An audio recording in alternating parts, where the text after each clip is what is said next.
Hello. Hi, Ezzy. How are you, Sandy? Oh, much better than it was. I'm good. I'm glad. And you're feeling better as well?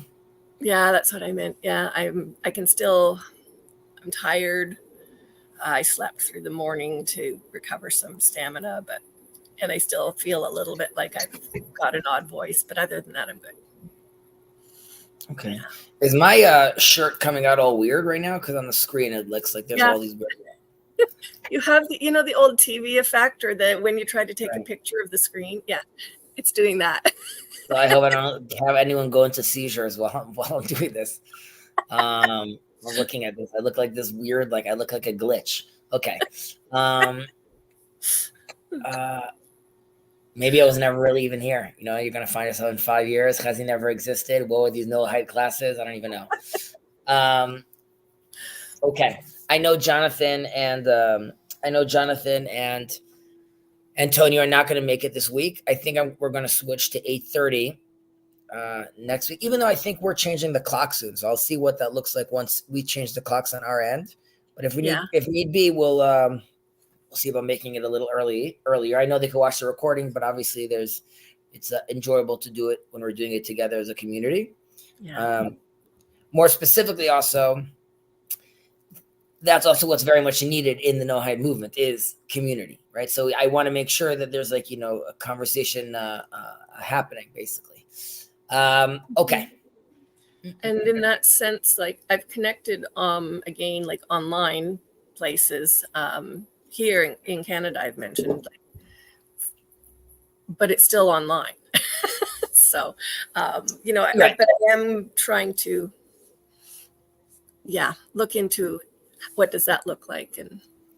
Well, But I the think majority of my interaction is still just with people in sort of the network that we're connected with. So that's understood. It also happens to be that, and maybe I should do this. I was going to do it like when we were done, but I don't stream any of our sessions on, let's say, the Noahide channel, like the official Noahide channel. There's no specific reason why I'm not doing that. I just haven't been doing it. So I could also stream it over there. That could potentially also allow for more cross-pollination of like people having that discussion. I did friend, what's his name from BC in Facebook because they stream theirs through Facebook. I don't even know how I would do that. I don't know, but would you like me to ask him if they would find sure, that you helpful? could ask. Or if, because they've just started, the last one that I listened to that they were running was the history of the rabbis, which I'm still very lost on, which is kind of where we started. So I don't know, but I can run it by him. Yeah, absolutely. Dan. Yeah. So I think I know Dan. I know of Dan. I've commented a few times on their channel, but just telling them like, way to go, good job. But maybe I'll post this as well. Generally speaking, though, I think that things that you guys could do together online is there could be like a prayer service together. There could be a learning group together that you guys yourselves like decide. I mean, I don't mind, of course, being involved, but you could also decide on hours that make more sense for you to take on other hours, take on other stuff. So those are things that we could, of course, do together. And obviously, feel free to invite if you. Of course, I love doing things here. Yeah, and if that's okay, do you sort of maybe put out some? Yeah, okay, good idea. I mean, what does that mean? Again, I don't proselytize, right? So like, this is just, if you want to, I'm willing to teach. So like, you're never going to hear me offering this to people. No, I would run it by the Facebook group because I've joined several. I joined the Jews for Judaism one because there was something interesting that I wanted to listen to live and have opportunity to ask questions if possible. They're in Toronto, so that Rabbi Skowak was teaching some things, and I think he is also somewhat connected through the Noahide Canada. Yeah, and so there are people, and they were also using people for rabbis for teaching that I think for the Noahide Society they were.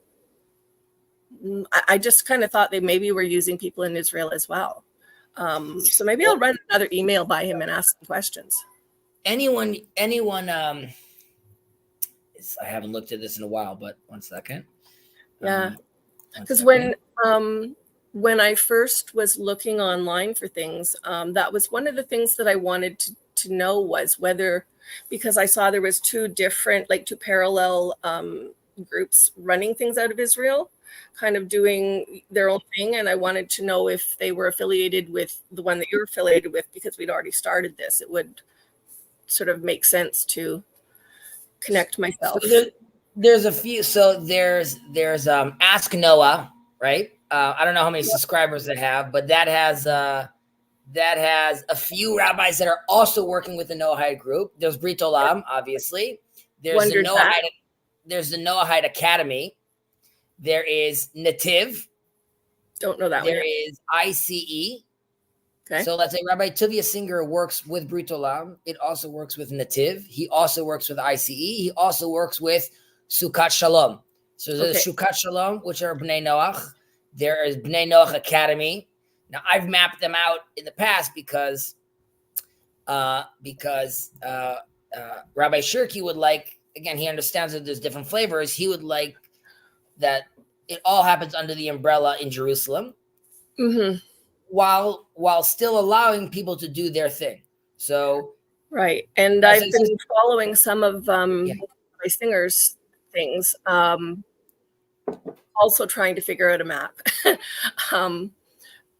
And because it's similar to it's like the premiere thing that Sam did recently, that people from the this little corner were watching, where you can have a live chat but a recorded video stream. And so when I realized that you could have a live chat, even though some of the things that were being posted on Tanakh Talk were not necessarily live in times I could watch them, the very fact that you could still have some interaction in the chat, I found useful. And so I know there's a couple of people who go in that chat. One guy from Toronto and a lady from Ottawa, which is 6 hours away, but Toronto's an hour. So I thought, okay, so there's possibilities of actually finding people in a bit of a geographical, circle around me. So, and I think that it's possible, even likely potentially, that it won't necessarily happen for you right now. But I do think that as it grows, like, you will have, it could be someone in your neck of the woods will decide to be like, you know what, I need to move towards this area where there's more Noahides, where I can. So you are a pioneer in the sense, and all you guys are pioneers in this sense. And this is what it looks like being on the ground level or something, of course. So again, I salute you guys, because I know how difficult it is. And for me, it's just asked, like, with how much I've talked in Jacob's stream and other places about my son, Jacob. That's the one that's in the group home. It's kind of like, this is just what you do. Like, you get handed a baby I got handed a baby with two things I knew nothing about. So what do? You ask questions, that's the first thing I did. I got on the phone, called every family and friend I knew and said, does anybody know about, or know anybody that knows about? And so I'm kind of following that same plan of approach. I think that's great. And even more than that, ultimately, at the end of the day, very much like spreading your wings. If you found, because I'm sure there is someone that is, you feel like the vibe is better over there, then, by all means, listen to his classes, go to him. If at the least, sorry, Dan, not at the moment.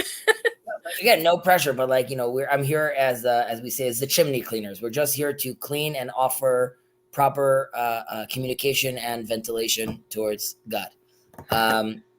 You can find that in other places, and that's fine.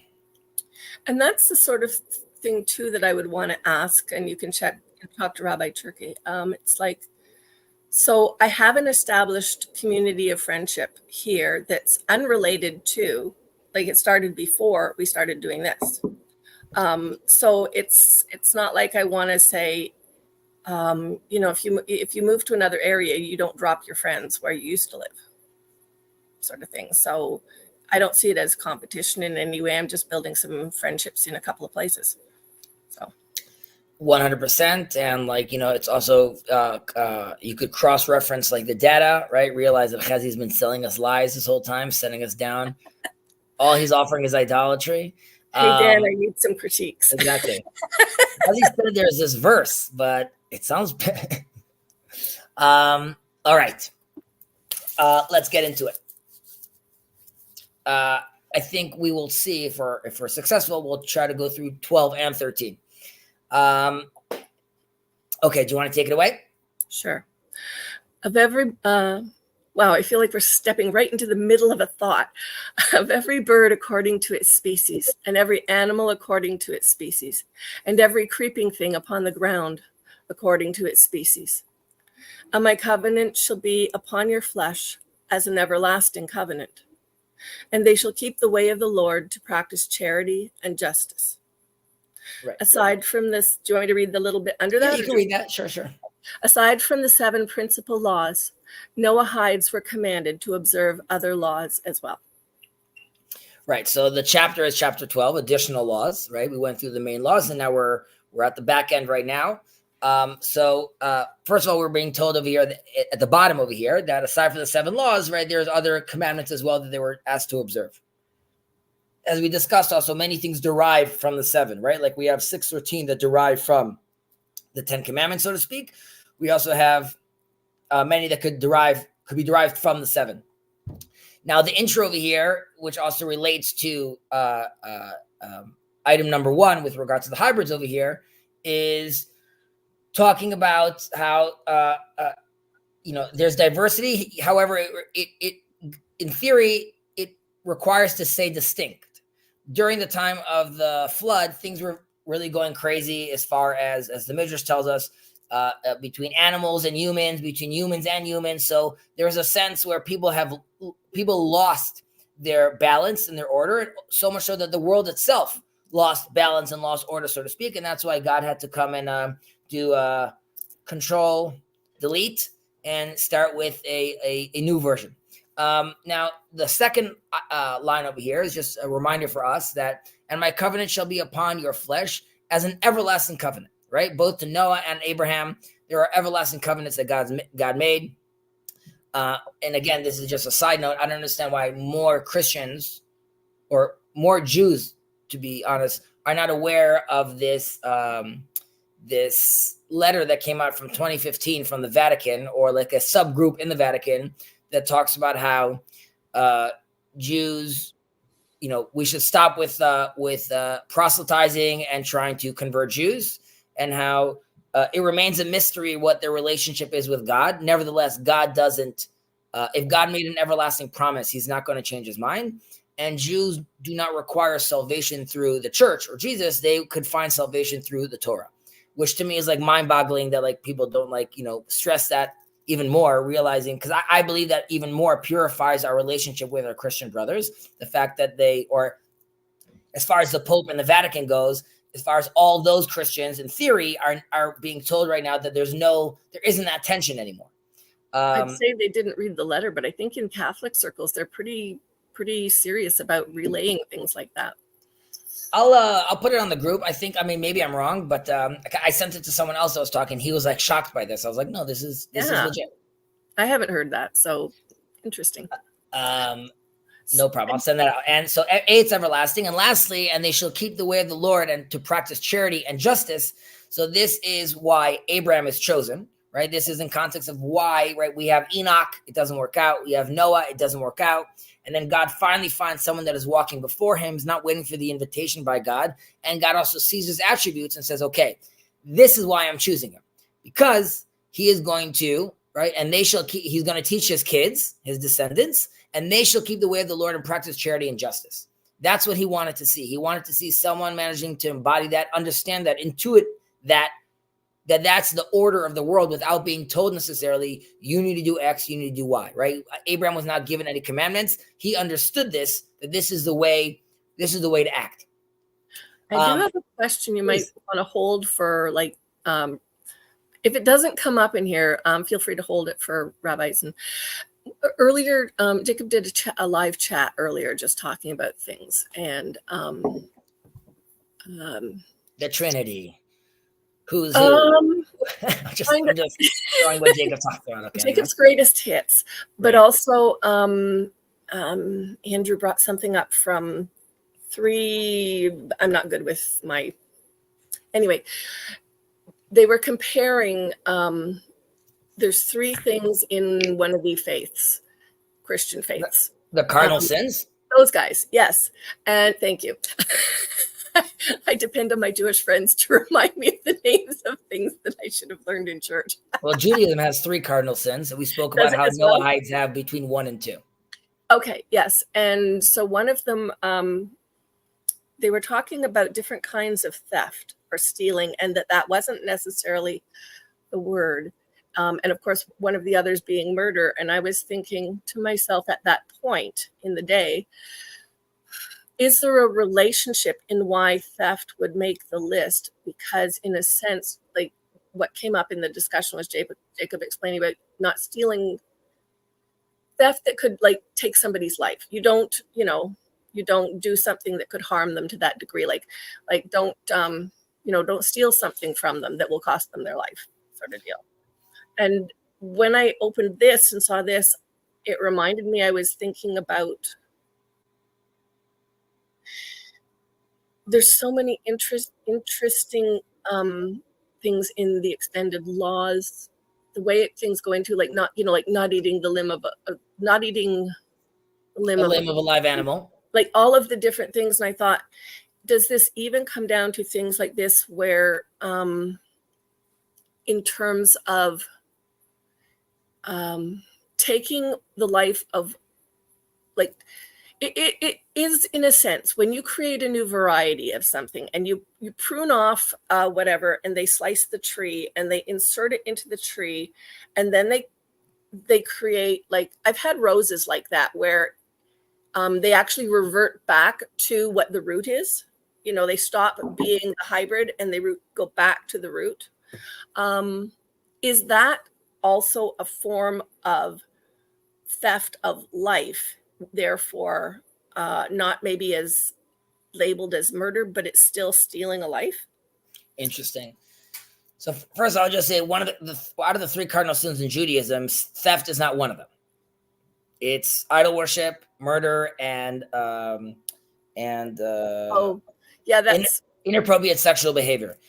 Right. Can like stealing from someone his last ration of food, right, would really be sentencing him to death, which would then bring you into the realm of the cardinal sin. With regards to is splicing and hybrids, is that sort of you are denying the true potential of what was there, and therefore you are killing. So I don't know if I would see it that way. I do think though that you are denying true potential. However, right, you'd have to ask, okay, what about IVF, right? I'm not denying true potential, but I'm clearly getting involved with, I'm creating new potential. So obviously there's different a rabbi's not going to tell you yes to that unless he knows that like all natural courses have run their course, so to speak, and then that's only something that you would do later on. Right. And I mean, I know there's like heart transplants and things that happen, and we didn't have that available, 100 years ago. And, some of the surgeries that my son had to undergo, they're messing with the body in a sense, but they're messing with the body in a way that maintains life.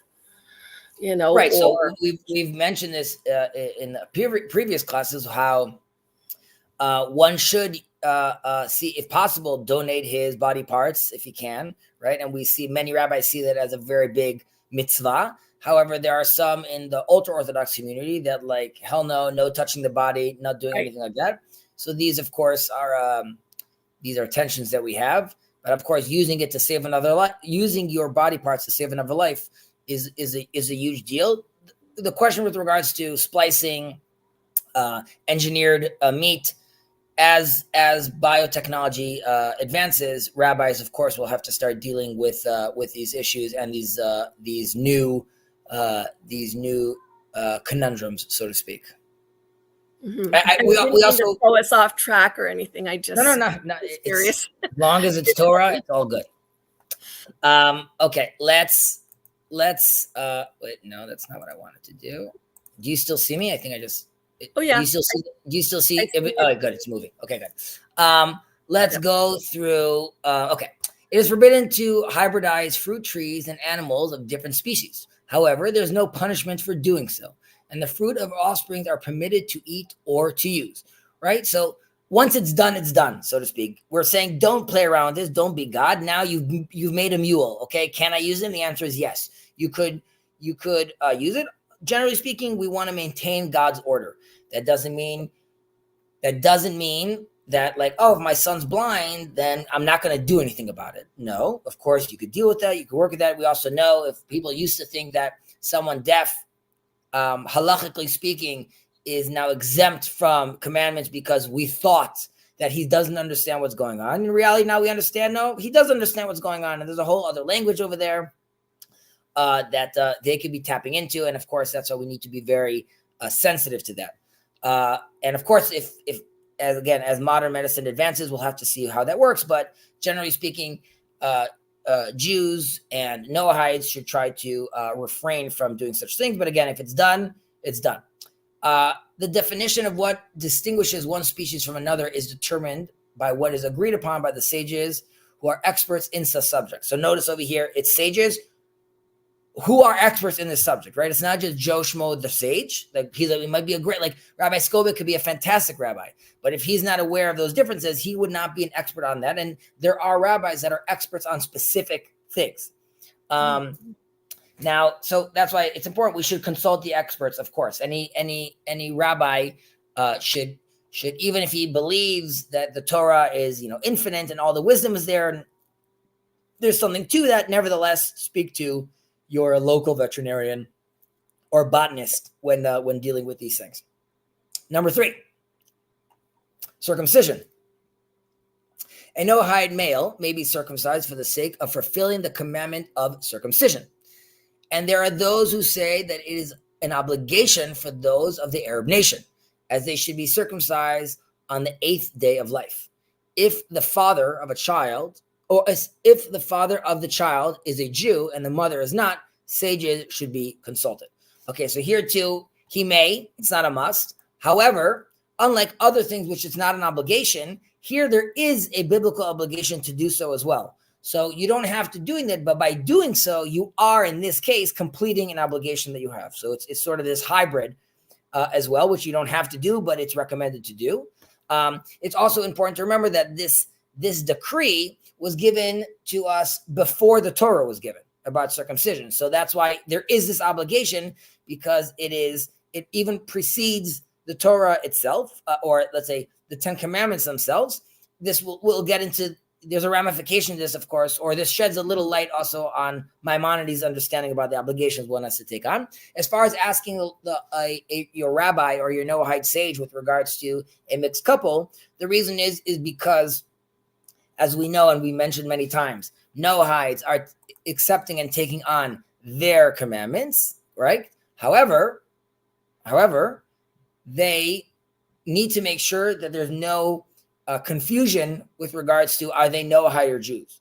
So you could imagine that if there is a father that's a Jew and a mom that's not Jewish, and they circumcise the kid very quickly, and they live a Noahide life or some sort of religious life, it could be very confusing, right? The kid could be thinking he's still Jewish, even though in theory he's not, because of his mother. He grows up not knowing this. He is now in a Jewish community. He falls in love with Sarah, and now we have a problem. So that's why it's not that it's not possible. It's just one needs to be very careful where that's happening, how it's being done. Are people aware of this as well? Mm-hmm.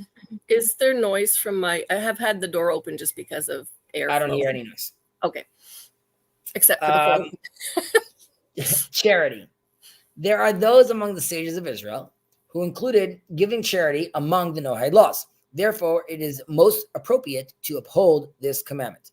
we should also differentiate and notice that charity, charity in Hebrew is called tzedakah. Okay, tzedakah, which also why the Arabs call it zedakah, because it comes from our tzedakah. I wondered that. Okay. Yeah. I don't know if all the Arabs are aware of that, but that is where it comes from. So does the amount of times they pray a day, and so do many other things. It's all good. We're here to share. So tzedakah comes from tzedek. Tzedek means justice, and this goes back to what we said earlier, why God selected Abraham, because he saw that his kids, the descendants of Abraham will continue in the ways of justice. One of those ways of justice and being a good person is giving tzedakah. The difference over here is, am I giving charity because it's nice to give charity, or am I giving charity because I realize I am creating justice in the world? Right. So of course my intentions matter, specifically if I want my intentions to be oriented and elevated properly towards God. Do I think that just giving charity because it's a nice thing to do, is God not happy with that? No, I'm sure God is happy with that as well. But the intentionality of realizing that you are basically restoring balance to the force, so to speak, is also the kind of intention that we want to have while we're doing these things.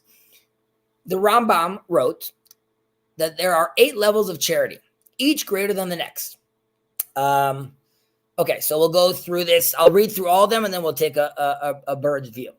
The greatest level is to support one's fellow who extends his hand asking for help, to give him a gift, a loan, form a partnership with him, or find work for him until he is able enough not to need to ask from others, right? So we'll do the commentary now, where this is very much teach someone how to fish, right? Instead of giving someone fish. There's more about because he could now eat for the rest of his life. Ideally, you want to fully engage with the person, because that is the best way of it's not I just gave him charity, or I just gave him charity because I know it's justice. It's I fully was there with the whole interaction, from getting him to the street and bringing him back up. This is, in a certain sense, similar or echoes some of the reasoning in the slaves that we talk about, in the concept of a slave that we talk about in the Bible. People come out, up in arms about this. How do you have slavery? People have to realize the slavery that the Torah is talking about is Joe Schmo now stole from the Cohen's house. Instead of beating him, instead of sending him now to jail for the rest of his life, comes the judge and says, the Cohen family, you were wronged by this robber in here. He is now going to work for you in your house, and he's going to learn and see what it's like to have a functional family and house. And this comes together with, of course, because he's coming to work for you now. If there's only one bed, he gets to sleep in it. If there's not enough food, he gets the food.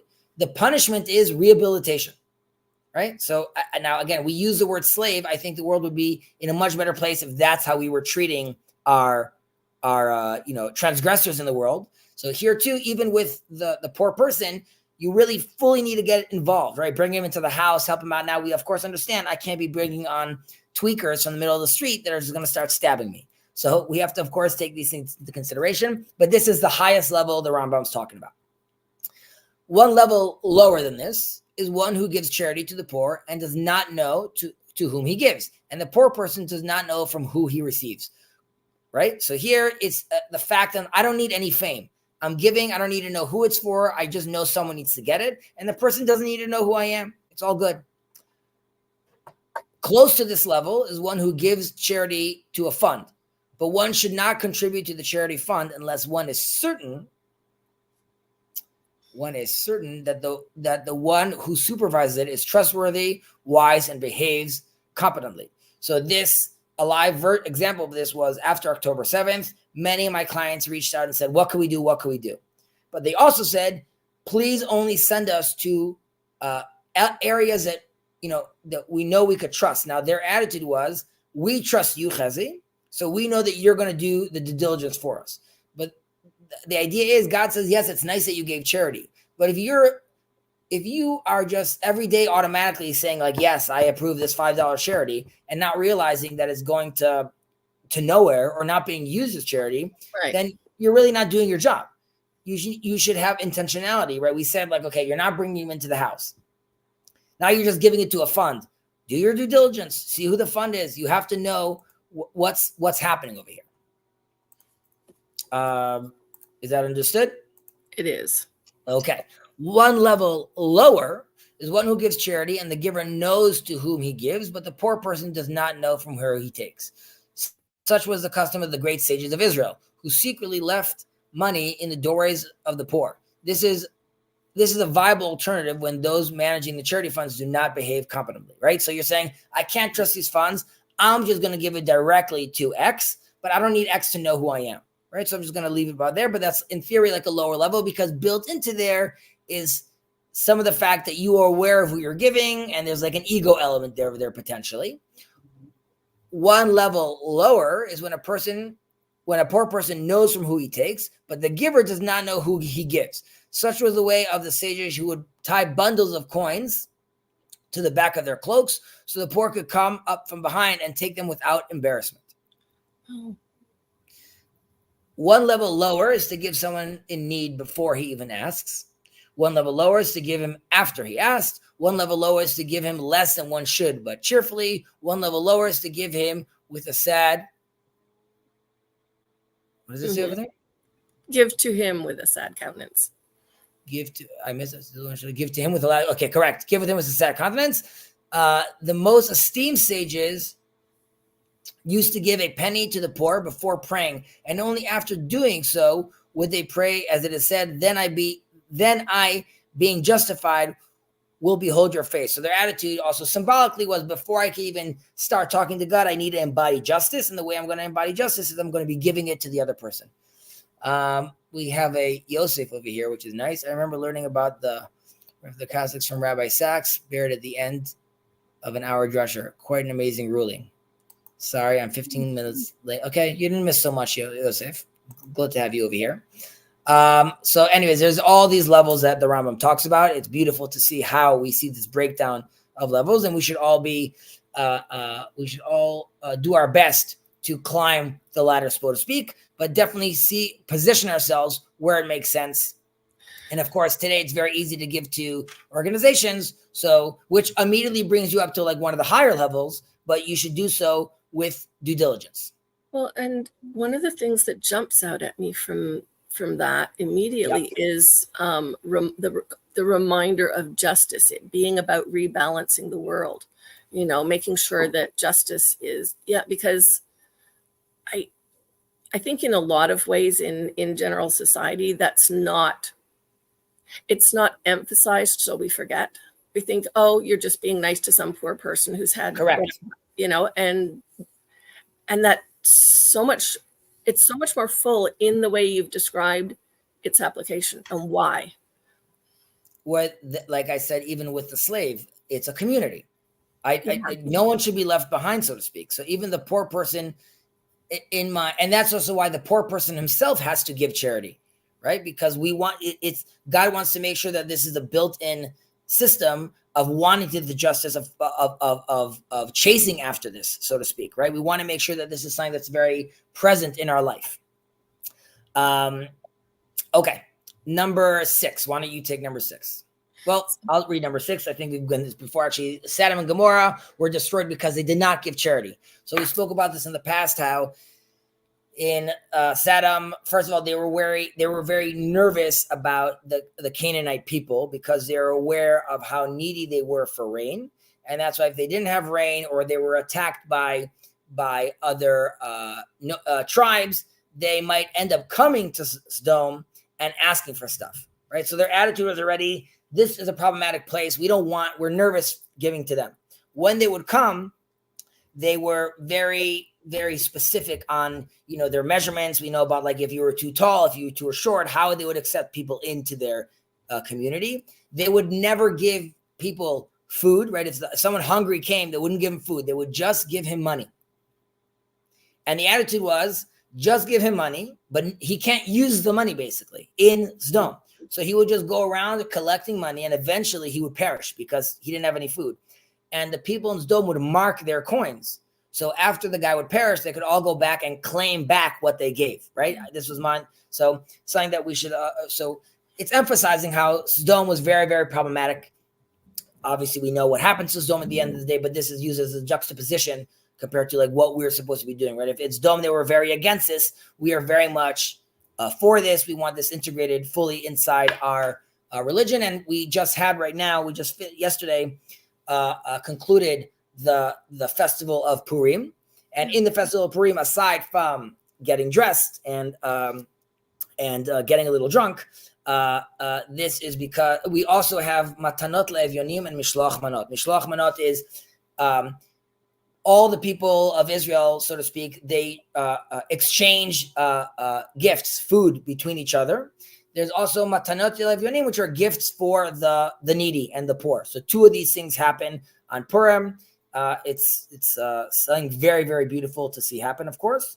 I realized I just said, and we drink a little to get drunk. Just to clarify, we're not just drinking to get drunk. There's a element, which is you want to drink where you confuse between cursed is Haman and blessed is Mordechai. And the reason is to create this space also where, like, everything becomes topsy-turvy. You could realize the miracles that happen in your life. There's a deep Torah over there, but it's not just like going on a bender and just drinking nonstop. It's actually very elevated and beautiful, utilizing elements like alcohol in the proper orientation. Number 7. Sorry, go ahead. Oh, I was just thinking the word charity. I heard somebody comment that they had heard this explanation of Sodom and Gomorrah once, but they didn't really reference it beyond that. And they were saying, what a stupid thing to think, because what they were focusing on were the other elements of the story. But but I never heard anything there again. I never heard anything about balancing justice or looking at how and why and how people behave as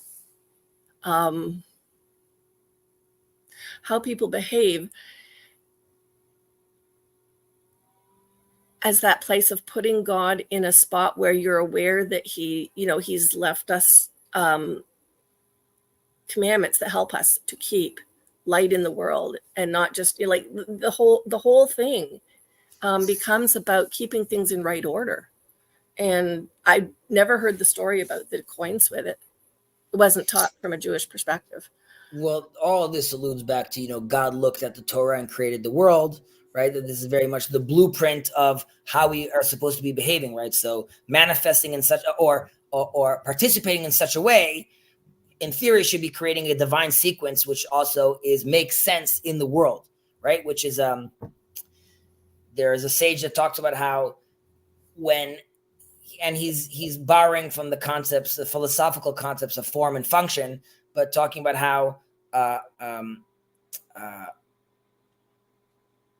when the Israelites go in front of the Sea of Reeds, it splits, not because it's miraculous, but just because there's a hierarchy between form and function, and it was always made to open up once the Israelites would be in front of it, like as in it's exactly what was supposed to happen, assuming you believe in that divine sequence. So it wasn't necessarily miraculous. It's just like the Israelites are exactly where they're supposed to be in the exact right time, and then the water will behave accordingly.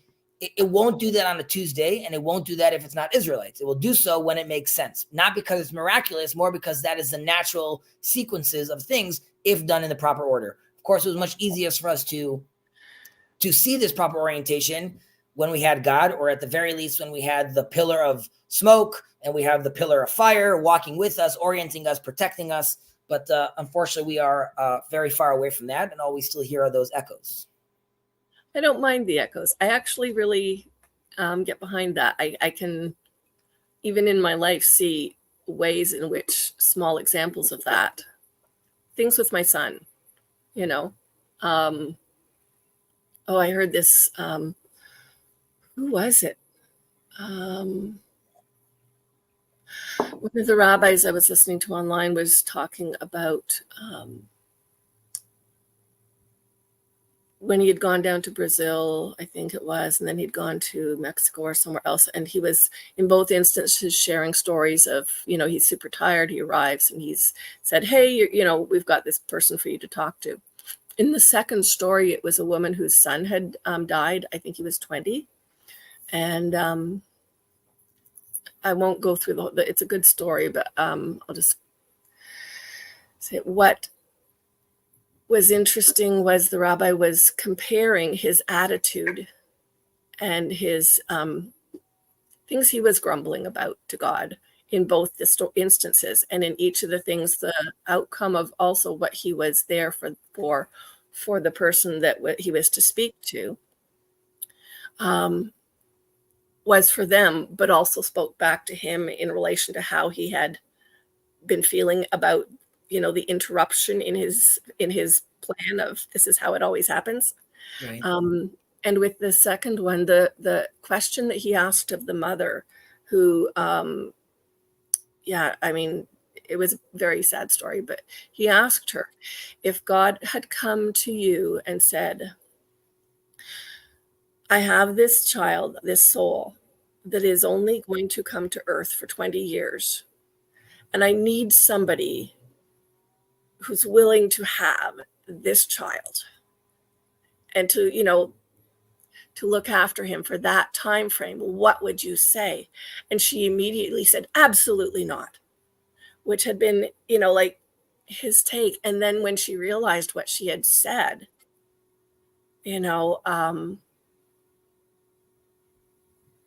as a mother listening to it, I was like, yeah, I get that. There's the whole, you cannot really deny your child, no matter what else. Your relationship, for me, it was the whole, so here is a child with deafness, autism, a whack of surgeries. This is not the child you were anticipating. And I had that conversation before he was I had that conversation before he was born.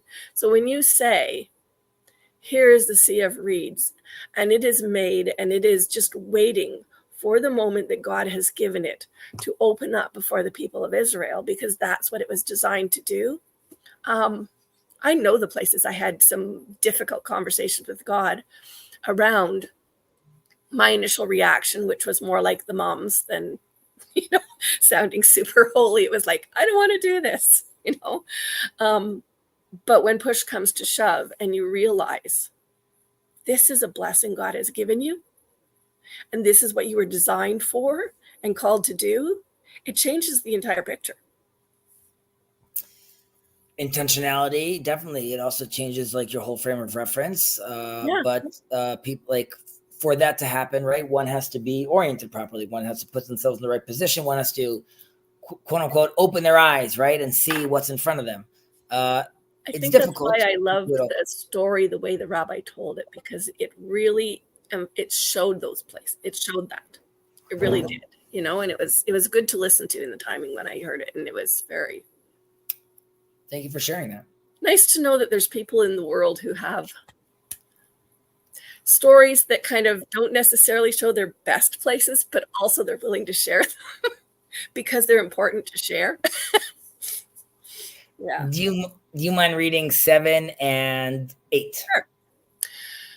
Laws of donating and tithing to the Kohanim priests apply to Jews in the land of Israel and are not demanded of Noahides. Nevertheless, it is a great virtue for a person to separate a portion of his income for charity, acts of loving kindness, or any other activity that strengthens and spreads the knowledge of God. Right? If you're doing that for that purpose, as you see broken down over here, not because it's good to give charity. And it could be that if you dug a little deeper, somebody like, well, I guess it's good. Why is it good? Besides from just like, well, that guy doesn't have it. It's good because it spreads the knowledge of God. And what does that mean? The guy sees I'm giving. Why are you giving me? Because I see you as another person that's made in God's image. And I want the best for you. It's not because I'm giving it to you because you're knocking on my door and I just want you to get away from me. I'm giving it to you because you asking this from me and me giving it to you actually completes me. It makes me more. It makes you more. It makes us together more. Right. Moving on to proper conduct. The prohibition against sowing seeds of different species together in the land of Israel, deriving benefit from sowing a mixture of seeds in a vineyard, the commandment to leave the corners of field unharvested for the poor, allowing the poor to glean from harvested fields, leaving for the poor produce that was dropped and forgotten while harvesting, leaving for the poor grapes dropped while picking, leaving odd-shaped grape clusters for the poor. Even though all of the above laws are not obligatory for Noahides, it is desirable to practice them. Right. So these are a bunch of laws that we are commanded in Judaism, and you could see over here how the attitude is you want even in your process, right, of bringing stuff in from the field, you're always thinking about the needy. You're thinking about the poor as well, and you need to do so in a way that maintains their self-dignity and self-respect, right? If you're there saying, hey, I left you that corner, Joey, that's not what we want. We want Joey to be able to walk in and know that he doesn't have to worry about people looking at him, people thinking about him. He's going to take what he needs. And you see even other grapes. We live in a culture today that, like, this grape looks a little funny. We get rid of it. We throw it out. You can see how this could be looking. Maybe it's not for the shelf, but of course, all creatures of God's world could still benefit from this and enjoy this and eat from this. In Ethics of Our Father, it goes even further and says how when practicing these commandments, one should also not do so as don't select your 4 beggars that you like and have them come all the time. And the reason I'll do that is because I know these 4 beggars, they're really more serious. They don't stink and they're not annoying. Like, that's not the point. That's at that point, you're systematizing charity. In reality, it should be anyone that wants to. Obviously, I'm not looking for someone to burn my field down, but anyone who wants to is welcome to come inside. So it's also important that it happens naturally while you are aware of it. Nevertheless, you sort of have to have anti-intentionality, so to speak. You don't want to be, yes, you know that you're leaving parts behind, but you're not thinking about I'm leaving this behind for a poor person. I'm leaving this behind because that's how I should look at my stuff. They're not all mine anyways. It's ultimately all God's. And even what is quote unquote mine is really to be shared with others. Okay, very nice. Number 9, whoever sees someone who needs his help, such as a person whose vehicle has stalled or whose belongings have fallen over, should make himself available to help. The Torah talks about walking and seeing that at the time, the transportation, whether your cattle, things like that, is buckling under the load, right? Both for the animal and for the owner, you want to come and assist. It's clearly too much weight on the animal. Second of all, I want to help you. Why? Because you're my brother, you're my friend, all those reasons that we discussed earlier. And in theory, this just looks like, be a nice person. It's a commandment, again, for the Noahides, a recommendation to have this mindset constantly, right? If you see someone on the side of the road, it's not like, oh, I'm a good dude because I stopped. That is what's supposed to happen right now. I'm supposed to stop because I'm seeing an incomplete part of myself. I see a person that needs help. I see someone, and even the animal. I see the animal itself is suffering right now. So I want to get involved. We should see ourselves ultimately as one big family. This is like the general idea. Someone who is owed money should not pursue the debtor, especially if he knows that the debtor does not have the money to pay him back. So we were talking about earlier about theft and if I'm taking from someone. So here's a perfect example that this is obviously very difficult. It's so difficult that even the great Hillel created at the time, a new concept called a pruzbul. But ultimately this was to allow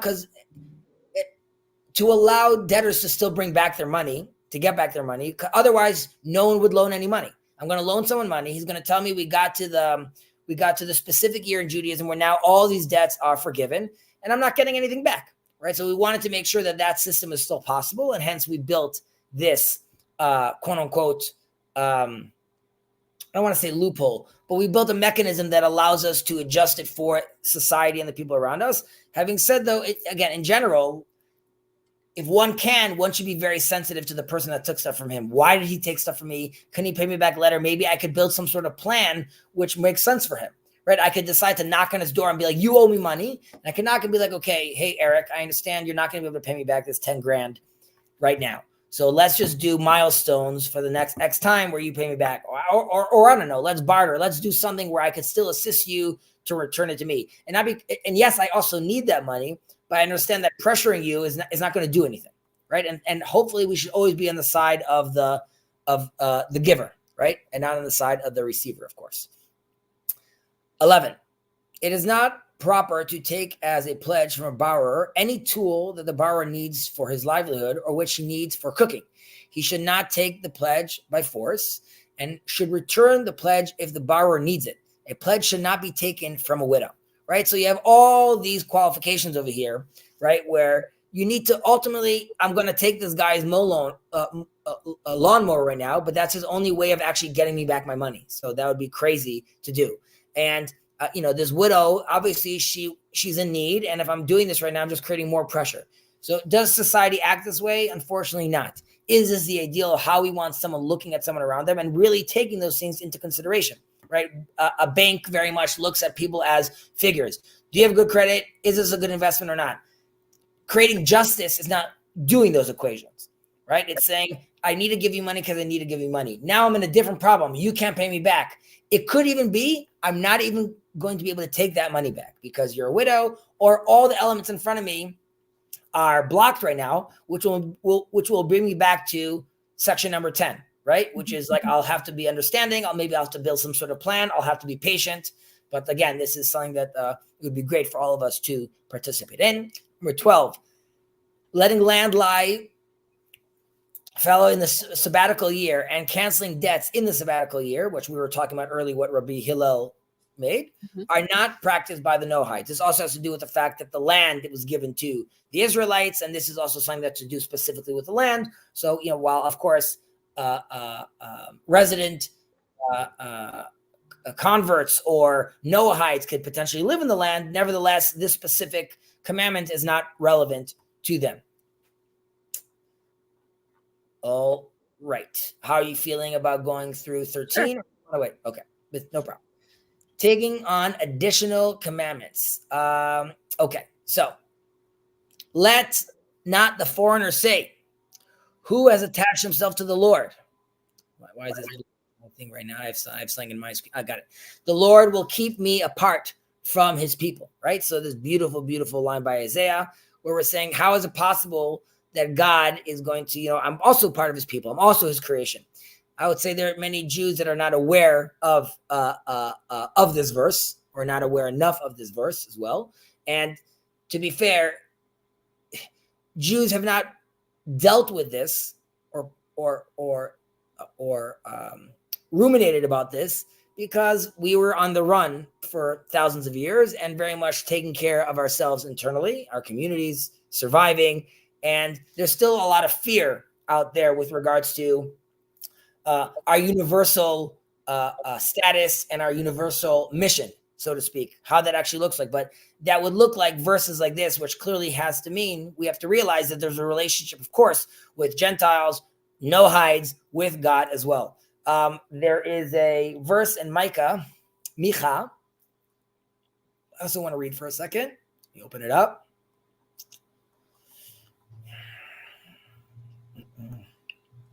And many nations shall go and shall say, come, let us go up to the mountain of the Lord, to the house of the God of Jacob, that he may instruct us in his ways, and that we may walk in his path. For instruction shall come from Zion, and the word of the Lord from Jerusalem. Specifically, that verse, also the word of the Lord from Jerusalem, is also why Rabbi Shirky wants it to be all coming under the umbrella of Jerusalem, because ultimately that's where the word of the Lord comes from. And if we're talking about Noahides and this universal mission, maybe it's more appropriate to be coming from Jerusalem and not from, let's say, Sheboygan or someplace in Chicago. That doesn't mean we don't want those Noahide organizations to work. The question is, should we move ourselves from the framework of exile and start orienting towards, obviously, redemption, towards coming back to Jerusalem? But the reason I read that verse is because here you could see the Gentiles, the many nations, are coming to the mountain of the Lord, right? They're coming to the temple, and they're interested in learning from his ways and his paths. And notice that it's in plural because there are different pathways and there are different instructions based on who they are, right? It's not the same for every nation. It's not the same for every individual. Nevertheless, there is clearly a conversation going on with the Gentiles of the world as well, that God is very much interested in proper conversation with them. I have a question. It's an odd question. As soon as I saw this, hey Ship, as soon as I saw this, the highlighted part at the top. What I wondered was, is it in a way related to what we just read through about charity and justice and how the balance of things has to flow, that you neither like, okay, try it a different way. Is it related to, you know, this, we've talked somewhere else about the two hands, that you push away with your weaker hand and you draw towards yourself with your stronger hand, you know, and I there's that same kind of principle in the giving and receiving of charity, in a way, how it feels. Is this related to that? Because it kind of, that's the first thing that came to mind when I read it. There's this something of, if I say, wow, and this goes back to this goes back to a long conversation with God, both in church and now, in terms of the how and the why of things.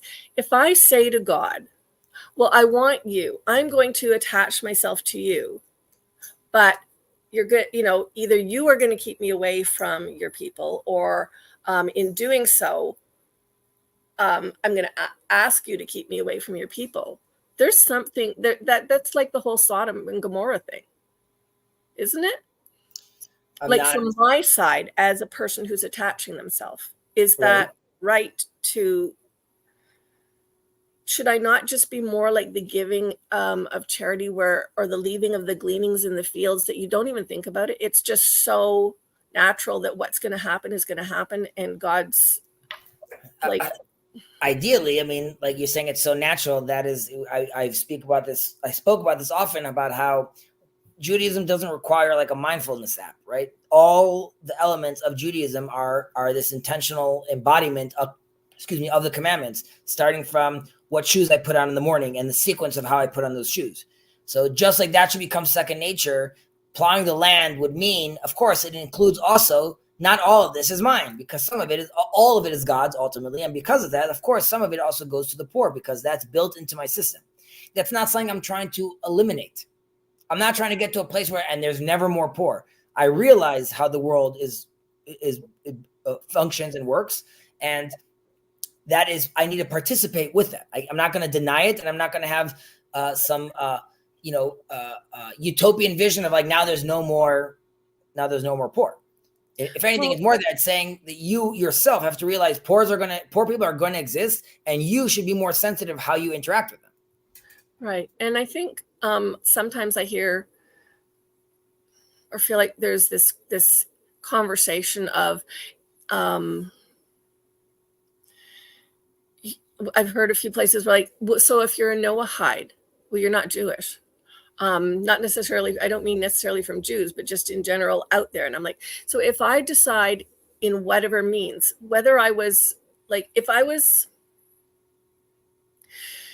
have attached to God through being a Christian, I should at least try to be the best Christian that I can be, and hopefully not committing any sins while doing so. If I was Muslim, I should try to be the best Muslim that I can be. Same thing. If I was Jewish, I should be the best Jew that I can be, walking as God would have me walk and not committing any sins where I can avoid it, right? And if I'm a person who is not born Jewish and I am foreigner, and I say I am attached to the Lord, I should not also be saying the Lord will keep me apart from his people, because it shouldn't matter. I'm who I am. I'm who he made me to be. And that's what should matter. Just be who I am, where he made me to be, who he made me to be, the best that I can be in the time and the opportunities that he gave me. I'm back at the Reed Sea, like whatever's, I have to trust God that my life is organized in such a way that, does it matter if I'm not Jewish? No, I am going to be attached how he wants me to be attached, like that. Put it in context. Let not the foreigner say, right, who attached himself to the Lord. Some guy that attached himself to the Lord, right, he decided to make that as attachment already, and he shouldn't say, I'm apart from his people. But the person that has attached himself to the Lord in this context is also one of those people that's making his way up to the temple, right? He's seeing clearly right now. And that person, once you realize that, of course, you're attached. Don't like, there would be a fear of like, you know what? Like, you're the first Noahide, so to speak. You're like, I realize this is the true path. I want to be invited. Ooh, but what if I'm not welcome? Of course you're welcome. But the conversation is being had for the person who attaches himself to the Lord. The one who doesn't attach himself to the Lord, what's the conversation I'm having with him? Hopefully something that's just random, that God placed you, placed him before you to have a random conversation. That I'm saying, of course, the Lord works in mysterious ways, as they say. That. Okay, number 1. We'll expand on this a little, I think. Yeah, I know how. Kind of helping with my way my brain works. All good. Noahide who probably took upon himself the 7 Noahide laws and wants to perform a certain commandment from among all the other Torah commandments in order to receive a benefit is allowed to perform it as described in Jewish law. So let's just read.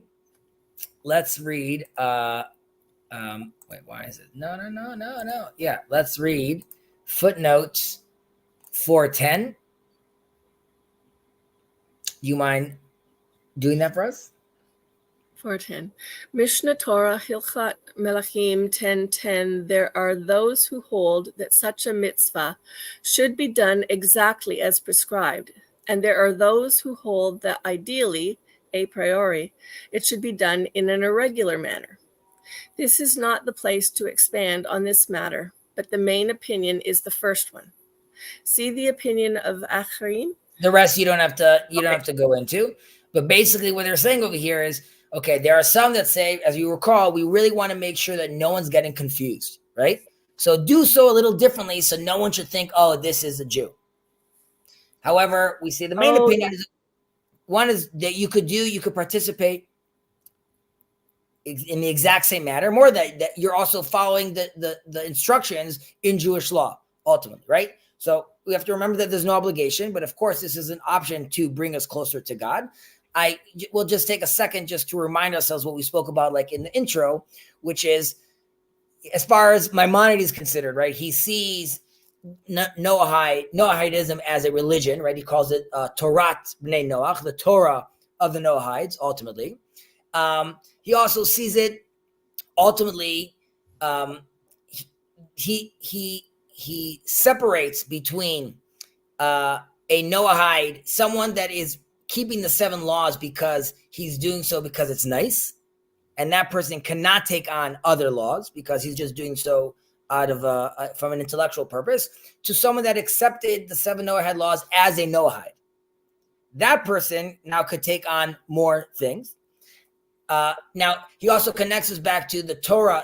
Sinai was universal, and that's why, yes, according to Maimonides and not according to others, keeping the 7, you must do so cognitively, intentionally, being aware that it comes from Moses, while others say you don't have to have that. But also Maimonides says because it comes from Moses and Sinai was universal. So that's why you could only do the mitzvahs that are connected through the Jews. However, you could keep more than the 7 once you're doing that. That's one understanding. There's also, we spoke about in the past how there's a difference between the collective and the individual, right? In Laws of Kings, he's talking about the collective. Many people want to become Noahides specifically, right? There's no other new religion that we're offering. If they want to do so, they need to do it tethered and connected back to Moses. That's the option for everyone. Then in a different law, he talks about the individual that wants to tether himself to God. And we spoke about this in last class. We read this beautiful verse from Maimonides, how he could reach, he could be considered holy of holies and could reach like the highest level.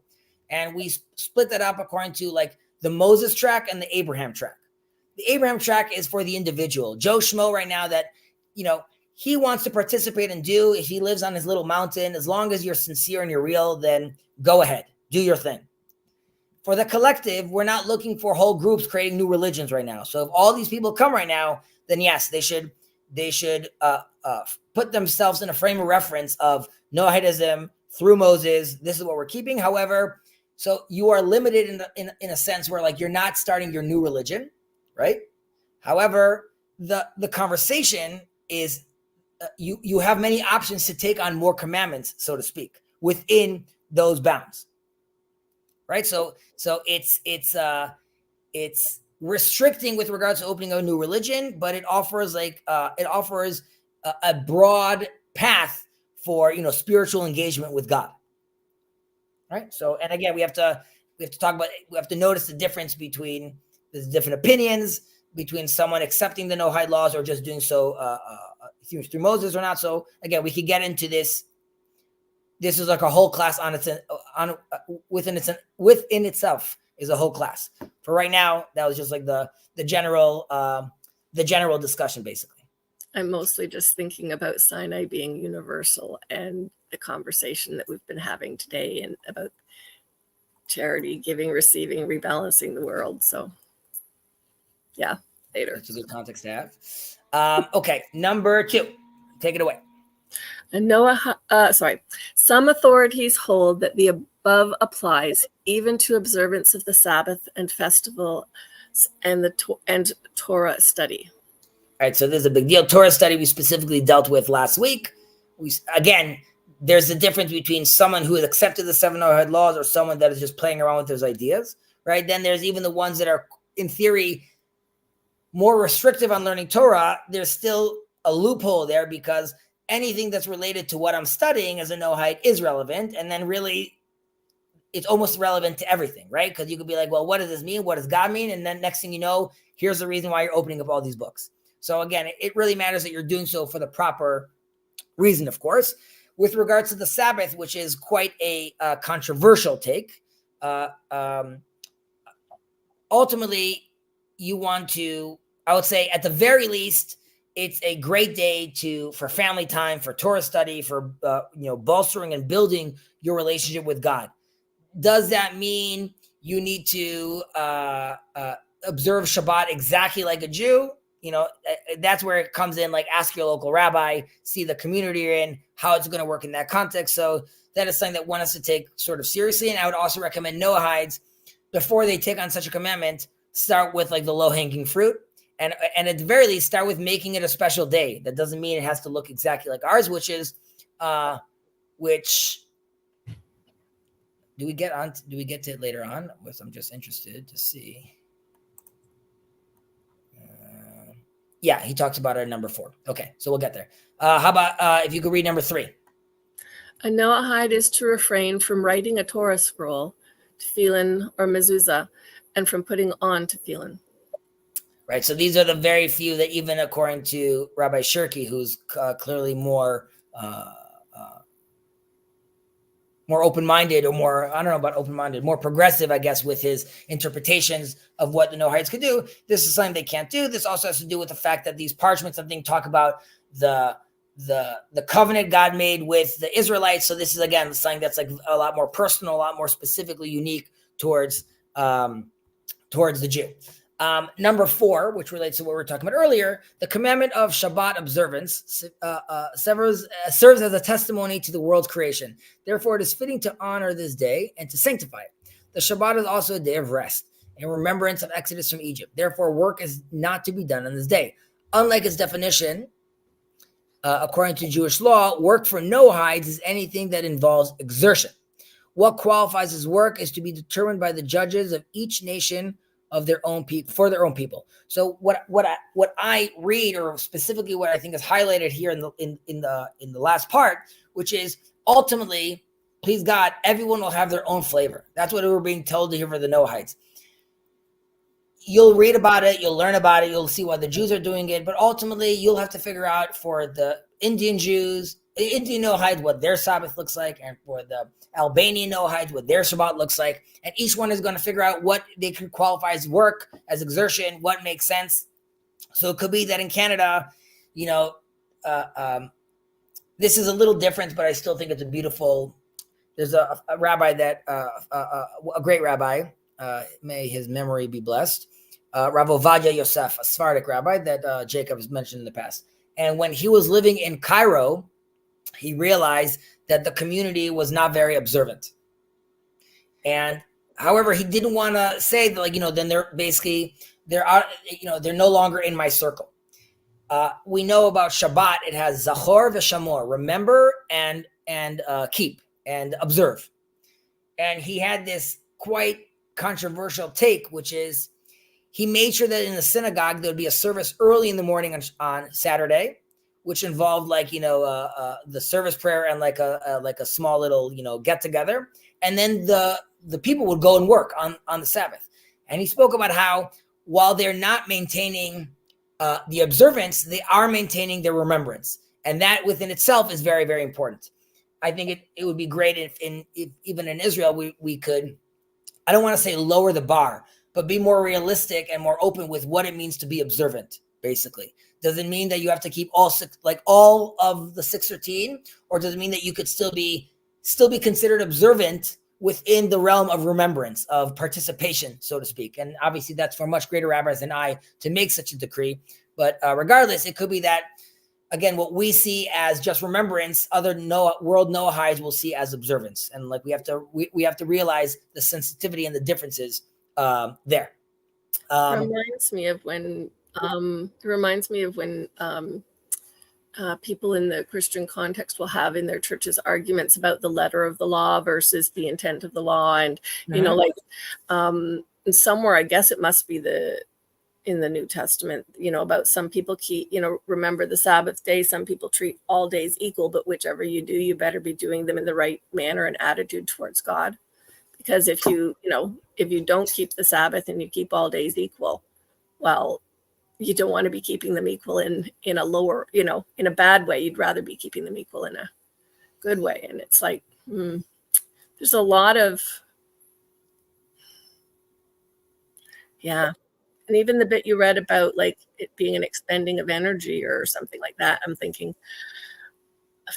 like just taking myself to work has had me sleep through the whole morning because my body has a lot of pain. And so to do what I want to do that's productive, I have to allow it rest that I don't really want to have to allow it. If I was younger, it would not be a thing, but sometimes you just need to honor the needs of the body and how it was made, and there's a balance between rest and motion. We see this also in the days of creation, where like many of the days have a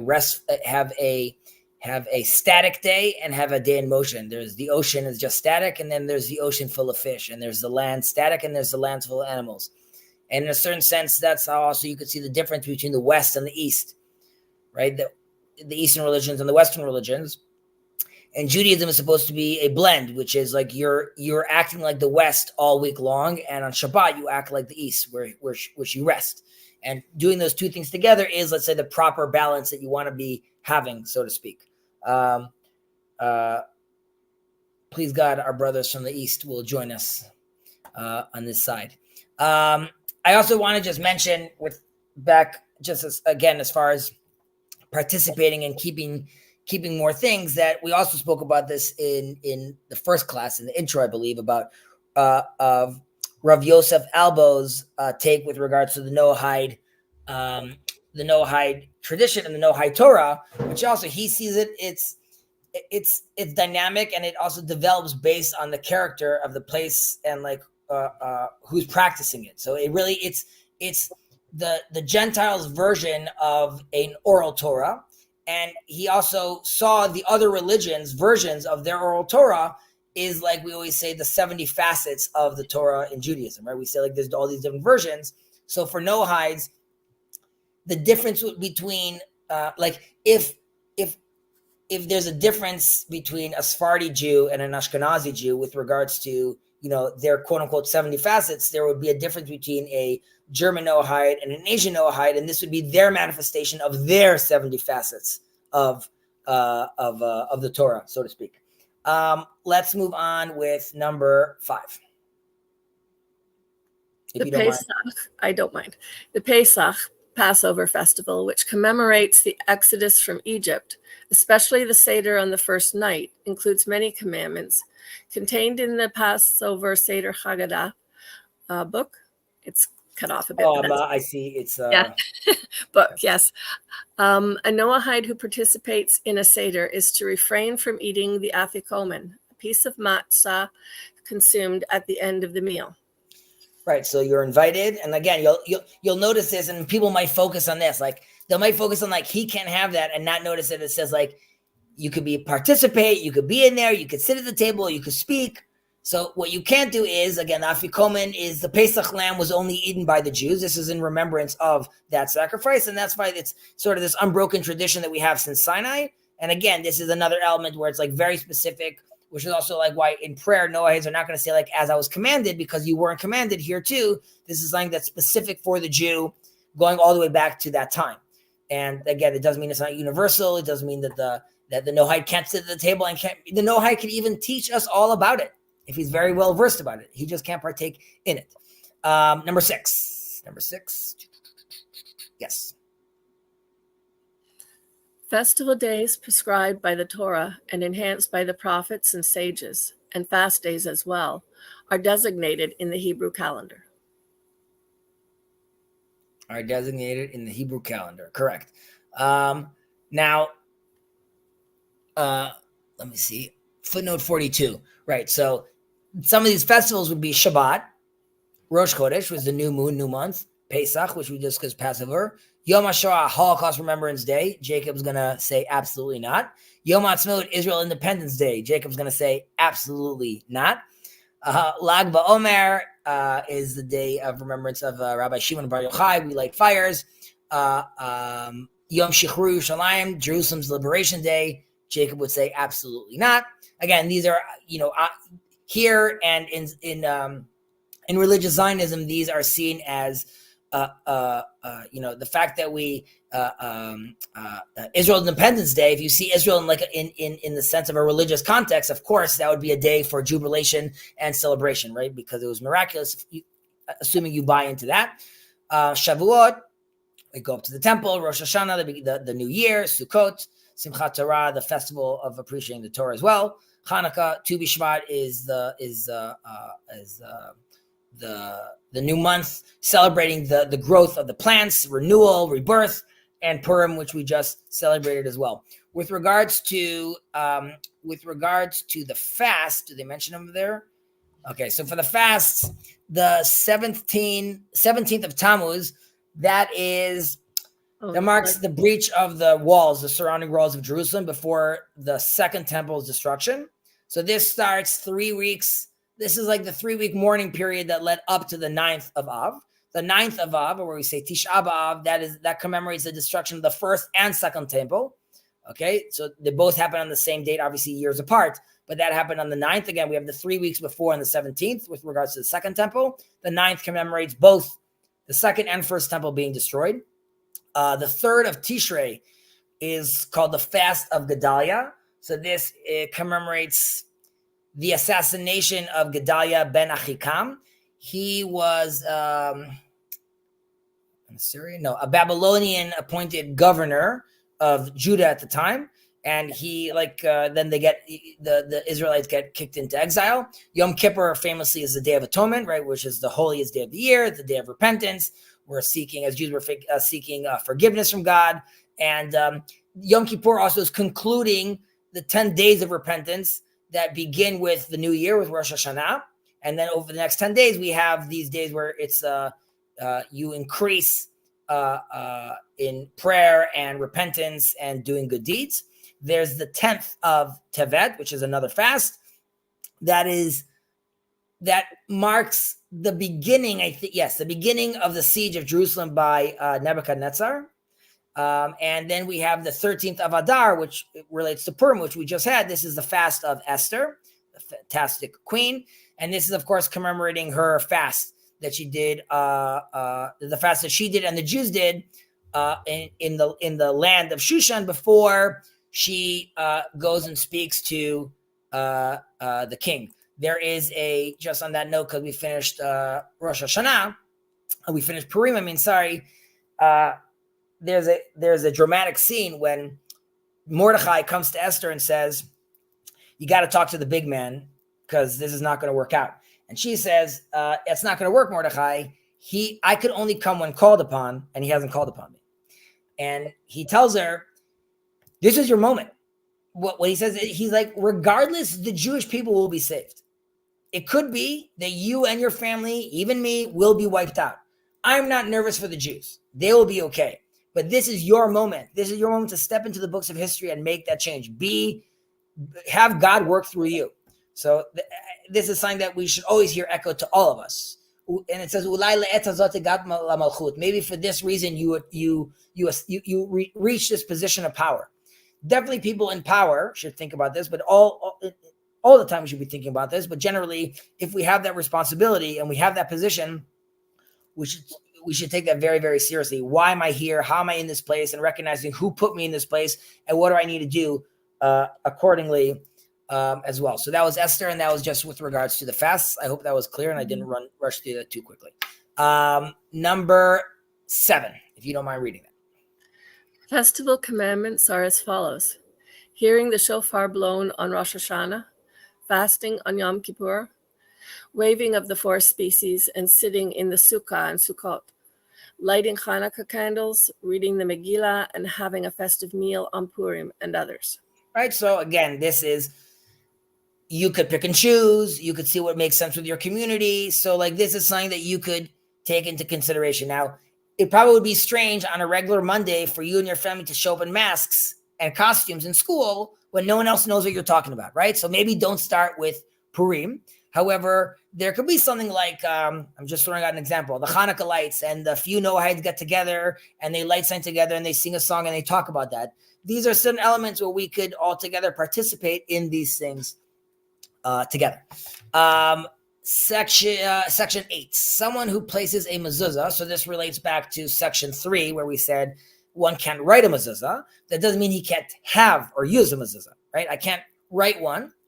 At the entrance of his house, should make an effort to make it recognizable as the house of a Noahide, which can be done, for example, by engraving the number 7 on the mezuzah case, right? So someone that has got to the level where that's what he wants right now, he wants to fully be living this Noahide / Jewish life, or let's say we'll call it fully Noahide, right? He wants to fully embrace himself in all 613. So here too, there needs to be some nuance, some difference. Again, we should notice the difference.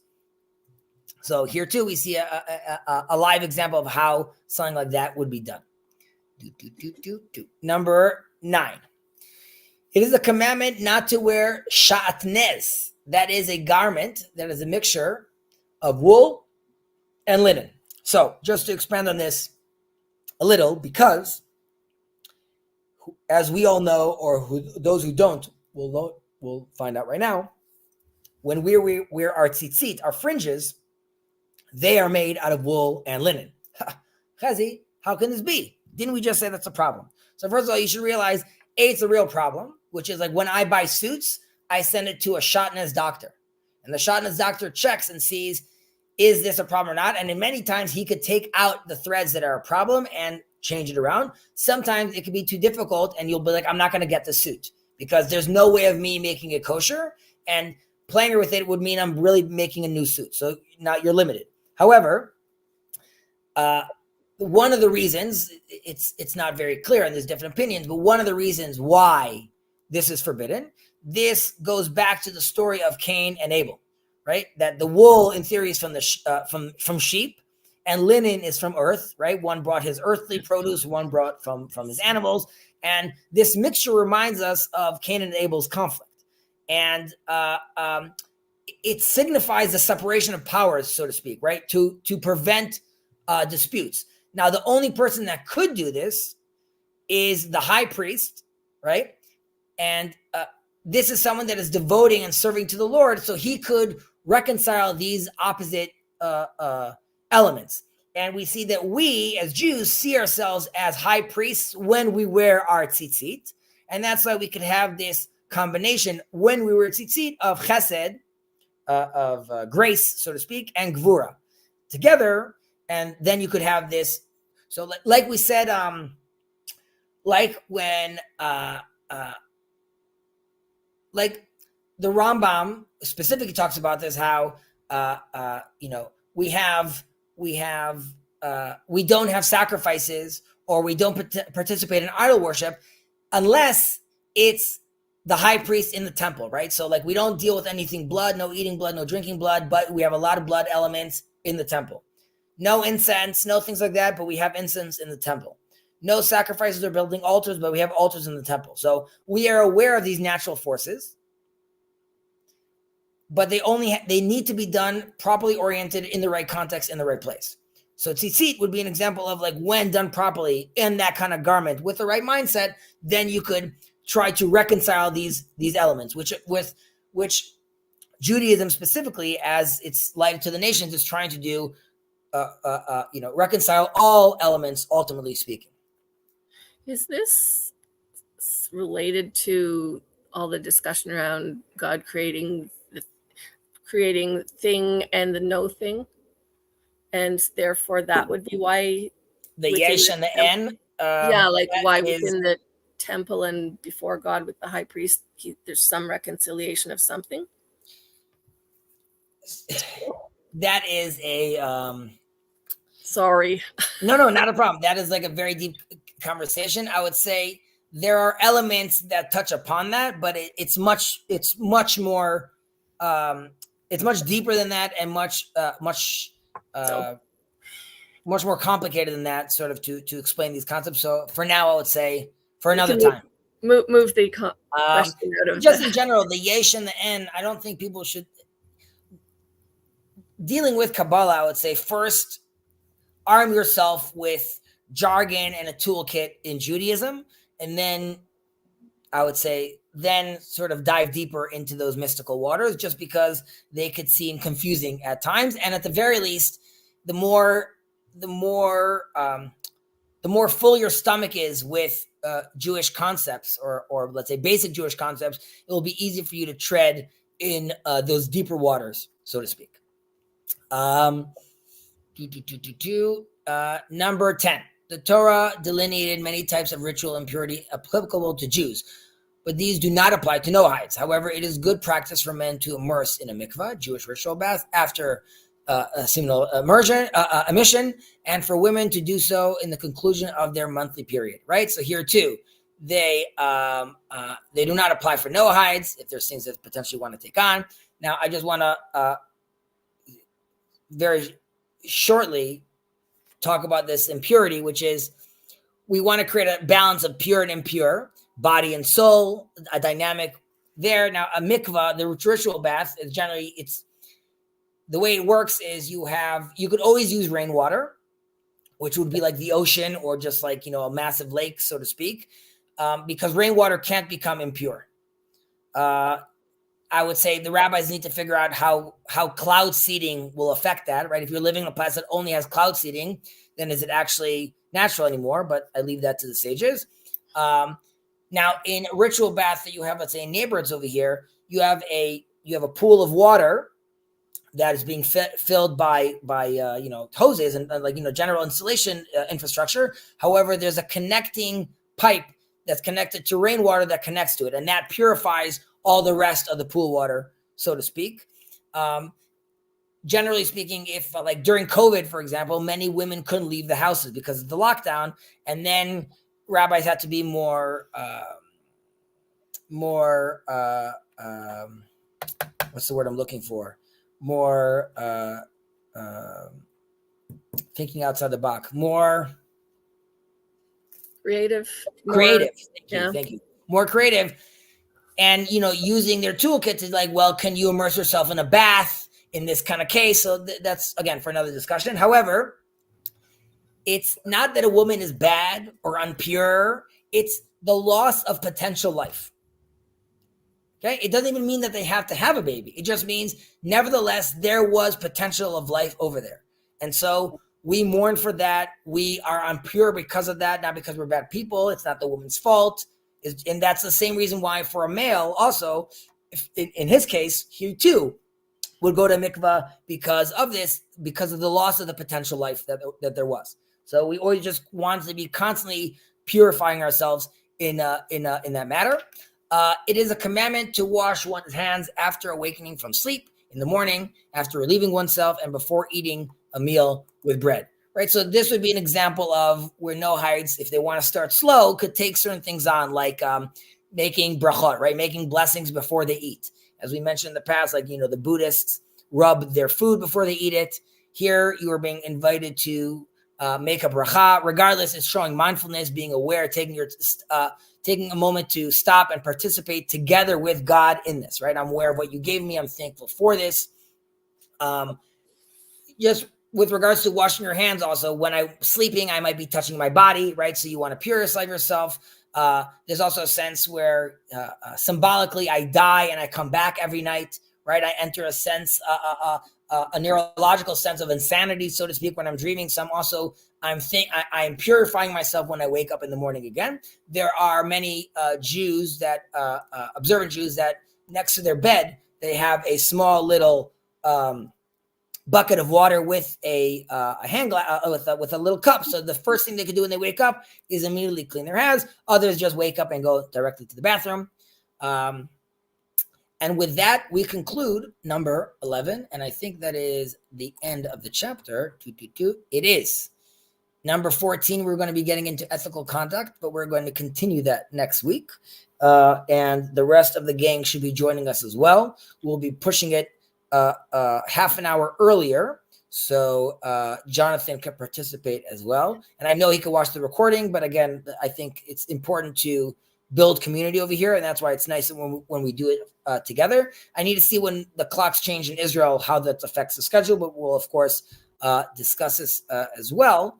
Any questions, thoughts, complaints, demands? No. Grievances?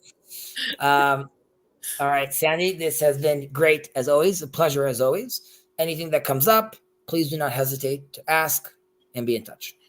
I will. Thank you, Hezi. We'll be in touch. Yep. Will do. All right. For those watching, Ship, hello. I hope all is well. Thank you for participating. Lynn, I hope all is well as well. And that you're feeling well, that your eyesight's doing well, that you had a productive week so far, and thank you for participating. Yosef, I didn't see any more notes, so either it was all, you concurred with it all, you were taken into a meeting and you can't get back to this, you disagree with this, but out of respect, don't want to put me on blast. But of course, you're always welcome to join in, come in. Your comments are a treasure trove and always well received as well. I will stay on for another few minutes. If someone wants to jump on, discuss, say hello. So let me know.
All right. I'm going to sign off. Take care, all you cool people.